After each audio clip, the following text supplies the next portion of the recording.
Buenas noches, clase. Vamos a revisar ahora el tema llamado pénfigo. Pénfigo es una dermatosis que tiene características autoinmunitarias. Esto es dado que se han descubierto anticuerpos que van dirigidos contra proteínas de adhesión intercelular, en este caso los queratinocitos, llamada desmogleína del tipo 1-3. Por aquí en la flecha estoy mencionando cuáles son estos puentes proteínicos de anclaje y los cuales son el objeto de los anticuerpos que se forman por parte del pénfigo. ¿Cuál es la característica? Pues que hay disminución en la adhesión de los queratinocitos, lo cual se llama acantolisis. La evolución clínica suele ser aguda, subaguda o crónica, tiene diferentes presentaciones, predomina entre la edad de 40 y 60 años. Ambos sexos son afectados, sin embargo, se ha visto mayor predominio en las mujeres como tal. Al momento de consultar el paciente, en un 12.6% de los casos tienen 30 años de edad y la mortalidad oscila entre un 17.7 a un 22.2%, y principalmente la causa de muerte se debe a choque séptico, ya sea por la propia complicación de la enfermedad o bien ya sea por el tratamiento que se dirige en algunas ocasiones. Pénfigo, en cuanto a la raza latina, en específico los mexicanos, es importante saber que va muy ligado de una forma genética con el HLA-DR, el cual es, el predominio es en el 14 y en el 10. Sobre todo los mexicanos hay más tendencia a desarrollar pénfigo vulgar. Hay alguna forma especial de pénfigo que se ha visto que es inducido por fármacos, entre ellos están los analgésicos no esteroideos, algunos antibióticos como la rifampicina, algunos antihipertensivos como el captopril, e incluso se ha relacionado también con el uso de radioterapia en pacientes que tienen alguna patología. ¿Qué es lo que sucede con el pénfigo? Se producen anticuerpos del tipo de inmunoglobulina G, los cuales, como ya mencionamos, van dirigidos hacia los puentes de adhesión intercelular, que se llama desmogleína. Recordando un poco en esta lámina, podemos ver que los puentes de anclaje de las células a nivel de la capa basal se llama hemidesmosoma, y el puente intercelular, que es un puente proteico, repetimos, se llama desmogleína, y hay de diferentes tipos. Los principales son desmolina, perdón, 1 y 3. Entonces se producen estos anticuerpos, los cuales ocasionan lo que dijimos, falta de cohesión en los queratinocitos, y esto se conoce como acantolisis. Hay un tipo de pénfigo específico o especial, por llamarlo así, el cual se llama paraneoplásico. Esto va muy asociado a enfermedades linfoproliferativas como tal. Aquí la característica es que están implicadas, aparte de la desmogleína 1 y 3, algunas otras proteínas de adhesión intercelular como la desmoplaquina y la periplaquina. La clasificación es importante, se clasifica en superficial, en profundo y algunas formas raras. La forma superficial, a su vez, encontramos la forma foliácea y la forma eritomatosa, y de las formas más, por llamarlo, las más frecuentes, del profundo es la vulgar y la vegetante. En cuanto a las formas raras, podemos encontrar la forma herpetiforme, lo que es el pénfigo paraneoplásico, perdón, asociado, ahorita vamos a describir a qué patologías, y lo que es el pénfigo neonatal. Y ya como habíamos mencionado, el que es inducido por algunos fármacos que también ya comentamos. En cuanto al pénfigo vulgar, es una de las formas de presentaciones más frecuentes, oscila entre un 80-85% de los casos. En 60% de los casos está afectada la piel y las mucosas, pero también puede extenderse hacia piel cabelluda y a los pliegues. De la mucosa que se involucra principalmente es el esófago y la vulva en un 80-90%, aparato digestivo. Las ampollas, la característica es que son flácidas y al momento de romperse en una forma fácil, incluso con la propia presión del paciente sobre la cama, generan escoriación de la piel, la cual queda denudada, y posteriormente se forman costras que pueden ir de lo hemático a lo meglicérico. Aquí estoy señalando con la flecha cómo podemos ver algunas costras, una dermatosis que tiene una característica francamente eczematosa. Como habíamos mencionado con los síndromes, es un aspecto agudo prácticamente. ¿Qué pasa? Hay ataque al estado general también. El paciente empieza a manifestar astenia y adinamia, incluso hiporexia. Tiende a haber fiebre por ser una respuesta de autoanticuerpos. Algunos pacientes tienen problemas digestivos por el hecho de verse afectada la mucosa digestiva con diarrea. Puede llegar a afectar también incluso también pulmón y ser un factor predisponente para desarrollar neumonía. Y como hemos mencionado, pues el paciente puede desarrollar sepsis, complicarse con choque y finalmente incluso puede haber muerte. ¿Qué se queja principalmente el paciente? Pues de dolor. ¿Cuál es la secuela que deja cuando hay remisiones de los cuadros? Pigmentación residual. ¿Cuáles son los datos clínicos que debemos de buscar? Pues aparte de la topografía y la forma de presentación, como ya habíamos mencionado, es importante que busquen en todas las enfermedades ampulares el signo de Nikolsky o el de Asboe-Hansen. Nikolsky es la digitopresión de la piel afectada, la piel circundante a una ampolla en piel afectada, y la cual al hacer una presión podemos desprender el epitelio, que es lo que es la epidermis.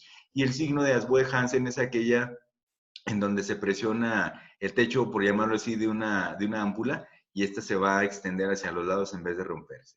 En el pénfigo vulgar, la principal proteína que se ve afectada por los anticuerpos de inmunoglobulina G es la desmogleína de tipo 3. Tenemos una forma vegetante, como todas las enfermedades con vegetaciones, pues afecta principalmente a lo que son los pliegues, puede ser la afectación también perioral, a nivel también puede encontrarse en manos y pies. Por aquí podemos ver algunas lesiones en la fotografía superior, podemos ver cómo se ven algunas escoriaciones de una enfermedad francamente de aspecto polimórfico. Puede haber una forma grave que se llama la forma de Newman, o puede haber una forma un poco menos grave, como es la de Alopewu.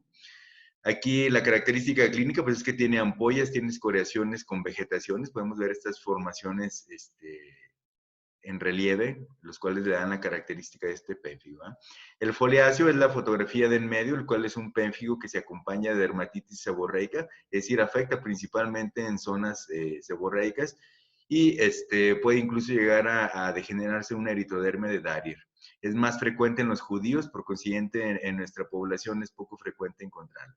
Aquí en el pénfigo foliáceo, la principal proteína de unión intercelular que se va a afectar es la desmogleína.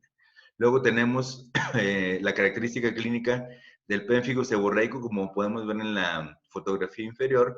Se ve tal y cual como si fuera una dermatitis seborreica de la cara. Se ven placas eritematoescamosas en las zonas principalmente seborreicas. Por consiguiente, no solamente la cara se ve afectada, puede afectar el tórax, la piel cabelluda, el área lumbosacra y los surcos nasogenianos. Podría darles yo como una recomendación que buscaran principalmente los tapones queratóxicos, características de la dermatitis seborreica, para hacer un diagnóstico diferencial con este. El paraneoplásico ya hemos hablado que se acompaña principalmente a patologías neoplásicas linfoproliferativas. Entre ellas está el linfoma no Hodgkin, la leucemia linfocítica crónica, la enfermedad de Castleman. Hay la descripción de pénfigo neonatal, el cual está asociado principalmente a madres que padecen pénfigo y que tienen actividad de la enfermedad al momento del parto, o bien propio a iniciar ya en la etapa de que se va a presentar el mismo. Estos pacientes tienen resolución espontánea, se ven elevaciones transitorias de inmunoglobulina G dirigida, como ya dijimos, hacia desmogleína.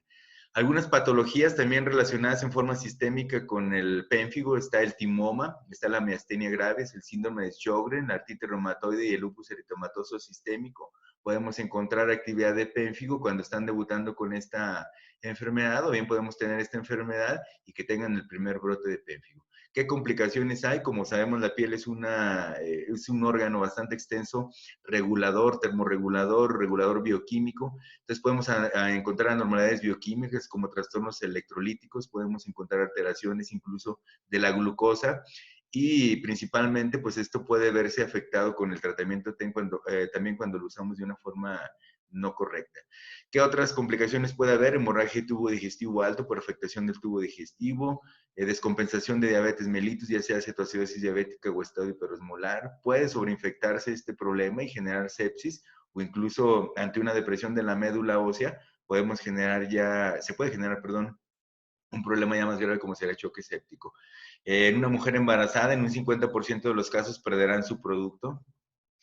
¿Cuál es la histología? La histología del pénfigo es una ampolla, es intraepidérmica. Si nosotros hacemos una inmunofluorescencia directa, que no es un estudio de rutina que se haga, podemos encontrar depósitos de inmunoglobulina G y poca cantidad de inmunoglobulina M e inmunoglobulina A. Y si hacemos una inmunofluorescencia indirecta, podemos ver también anticuerpos similares a los que se producen cuando hay un daño tisular por quemadura. Si hacemos nosotros un estudio de ELISA, podemos encontrar anticuerpos dirigidos contra desmogleína 1 y 3 en relación a pénfigo foliáceo y vulgar, como había descrito. En el laboratorio, esto sí es importante, un paciente para darle un grado de severidad podemos pedir una biometría hemática. Es frecuente que encontremos leucocitosis, eosinofilia y velocidad de sedimentación globular elevada. Si hacemos una prueba que habíamos mencionado, que el citodiagnóstico de sangre con una tela adhesiva transparente, podemos encontrar células malpigianas. El diagnóstico diferencial se hace con dermatitis herpetiforme, con el pemfigoide, con síndrome de Stevens-Johnson y necrosis epidérmica tóxica. Recordemos que ya revisamos estas enfermedades, pero las cuales tienen una evolución más aguda o subaguda y es un grado más severo todavía de afectación. También, como ya mencionamos, en el pemfigo seborreico, pues uno de los diagnósticos diferenciales es la dermatitis seborreica. Pronóstico tiene una mortalidad entre el 5 y 15%, si se fijan no es una mortalidad tan baja y principalmente la muerte, como ya dijimos, es debido a choque séptico y el principal patógeno involucrado es Staphylococcus aureus. La histología no es algo que vayamos a examinar, sin embargo es importante que lo sepan por si llegara a necesitarse en algún momento que ustedes pidan una biopsia y no tengan un reporte como tal. Tenemos las dos formas más frecuentes, que es el pemfigo vulgar, el foliáceo. Entre ellas podemos ver que hay acantolisis en el pemfigo vulgar, la cual se sitúa a nivel de la capa suprabasal y esta se puede evidenciar que hay edema o infiltrado inflamatorio a nivel de la dermis. Aquí podemos ver en donde está la separación con la epidermis y aquí podemos ver la ampolla. A diferencia del pemfigo foliáceo, en donde la ampolla es diferente, principalmente está a nivel de lo que son las células malpigianas, las cuales tienden a tener las células malpigianas, los queratinocitos, muertos en el suelo de la ampolla, suelen tener un aspecto de lápida y eso es lo que caracteriza al pemfigo foliáceo. Repito, no es una cosa que vayamos a examinar, sin embargo es importante, aquí en la lámina de arriba podemos ver cómo se divide la epidermis y aquí es donde ustedes deben de situar este corte histológico, cuál sería a nivel suprabasal y cuál sería a nivel de las células malpigianas, la capa espinosa. El diagnóstico diferencial, ya habíamos dicho con algunas otras enfermedades polimorfas y que se caracterizan también por lesiones ampulares. Aquí podemos ver la necrosis epidérmica tóxica, que es el grado más severo de una farmacodermia. Casi el paciente parece tiene un aspecto de un paciente quemado y prácticamente fisiológicamente o fisiopatológicamente puede tener las mismas alteraciones de un paciente que se quemó. Podemos ver cómo las lesiones son más extensas, no están tan circunscritas, sin decir que el pemfigo es completamente circunscrito. Podemos ver la dermatitis herpetiforme, que también es una lesión vesicular, la cual se agrupa en racimos, como sucede en las lesiones del herpes zóster. Aquí podemos ver el pemfigoide, la cual las lesiones son un poco más grandes de tamaño, pero no está tan diseminada la lesión y ya revisaremos cuál sería las diferencias entre ellas. Podemos ver aquí también lo que es la dermatitis seborreica, aquí los tapones queratóxicos que yo les mencionaba, ese puede ser el diagnóstico diferencial. Aparte que la dermatitis seborreica, pues francamente no se acompaña de un ataque al estado general como habíamos visto en las otras. Entonces, es importante pues tener en consideración las evoluciones que son diferentes en cada uno de estas patologías que habíamos ya mencionado.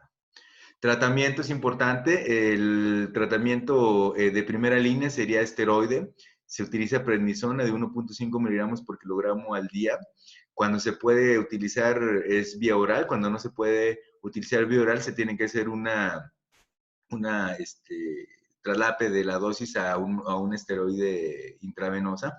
Ya una vez que logramos la mejoría, se hace la técnica de tapering, la cual es ir disminuyendo el esteroide en forma gradual para evitar una reacción por supresión de esteroides de las glándulas suprarrenales.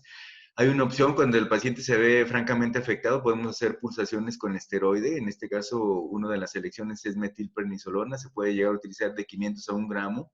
La forma de hacerlo sería diluir 500 a 1 gramo en 200, 250 mililitros de solución salina, se pasa para 1 hora y se repite la dosis cada 24 horas por 3 días. De segunda línea tenemos inmunosupresores, que cuando ya no funcionó el esteroide con azatioprina, la dosis de 2 a 3 miligramos por kilogramo al día, se divide en dosis cada 12 horas, las tabletas vienen en 50 miligramos y la dosis habitual puede llegar a oscilar entre 100 a 150 miligramos. Si no funciona, podemos utilizar metrotexate, 30 miligramos por semana. Se prefiere sábados y domingos, que sean una forma cómoda de utilizarlo, y de lunes a viernes utilizar ácido fólico para evitar lo que es la supresión de la médula ósea y generar anemia, ya que esto, pues, pues su manera de actuar el medicamento inhibiendo la tetrahidrofolato reductasa, pues podemos generar anemia. Podemos utilizar otros inmunosupresores como ciclofosfamida, la dosis que está aquí explicada en la diapositiva. Se pueden utilizar inmunomoduladores como la de aminodifenilsulfona en una dosis de 100 miligramos al día, sobre todo cuando el pénfigo es muy superficial. Incluso puede llegar a utilizarse la plasmaféresis. Entonces, todos estos son medicamentos que pueden llegar a ser utilizados y esta técnica también para el tratamiento, así como también anticuerpos monoclonales quiméricos como el rituximab. Por el momento sería todo para pénfigo y en el siguiente enlace revisaremos lo que es pénfigo.